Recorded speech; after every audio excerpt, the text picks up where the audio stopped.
To fix or how to solve the problem of joining server on PowerPoint. To know how to fix or how to solve the problem of joining server on PowerPoint, you should just go to settings. In the first page, you can click on apps and you will enter to this page of PowerPoint. You will enter here. Then you can click on PowerPoint. Then you can click on first stop and you can click OK. After that, you will enter to the window of storage.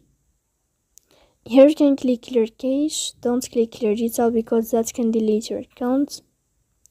In the end, you can go to Play Store. You can search about PowerPoint. You can uninstall your app and you can uninstall it again.